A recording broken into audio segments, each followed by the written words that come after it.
Greetings and salutations, my gods and goddesses. I hope everyone is deciding to make it another wonderful day and at least make today 1% better than yesterday. Be mindful of your thoughts, align your actions to be an expression of self love and love for your fellow human. I hope some of you are at least starting to question your programming. The message here is about why we as human beings need to learn to develop a sense of responsibility for our past, present, and future actions. If this, take two. In this mortal life, we forget who and what we are due to the programming of society.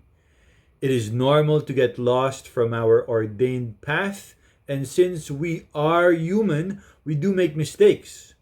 Some of the time, most human beings develop a few favorite mistakes that we end up drowning in.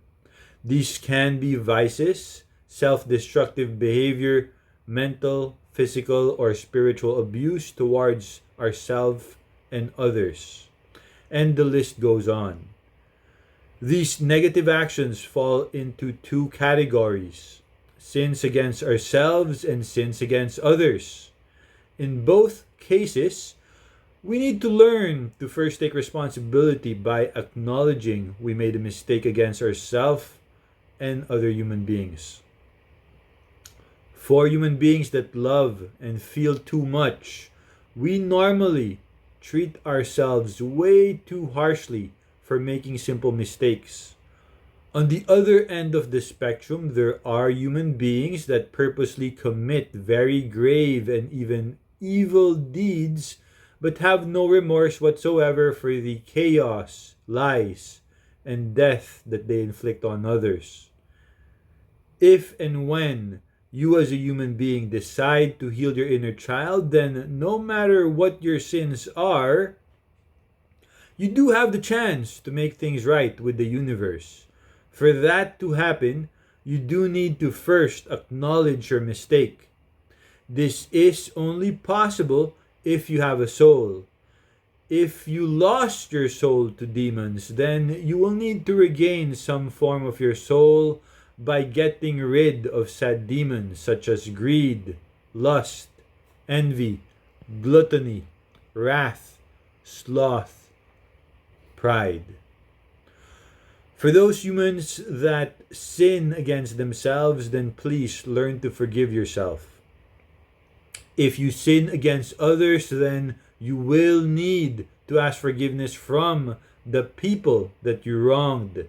If you cannot face them, then you can send a message via a letter or whatever form of communication, like an email or whatever. But if you have too much pride for even that, then maybe you do need to look within as to why you cannot do such a small thing. You can also ask forgiveness from God and the universe by stating what you did wrong and acknowledging your mistake. My final words about this are: once you acknowledge your mistakes and ask forgiveness, then at least try your best to not commit the same mistake again. It is also important to learn to forgive ourselves and others. Self-love is the highest form of love, for if you can pour into your own cup freely and wholeheartedly, then you can pour into others in the same way. Some people refuse to heal the wounds of their inner child or even face the reasons for their insecurities. If you have trouble acknowledging any wrongdoing, then you need to really go within to heal your inner child, or if you do not know how, maybe seeking outside help will do you good. Seek a therapist or a spiritual healer to help you. Thank you so much for watching my video. I love you all, my gods and goddesses. Know and believe that you all hold the power of the Almighty Spirit inside you. Please share and subscribe.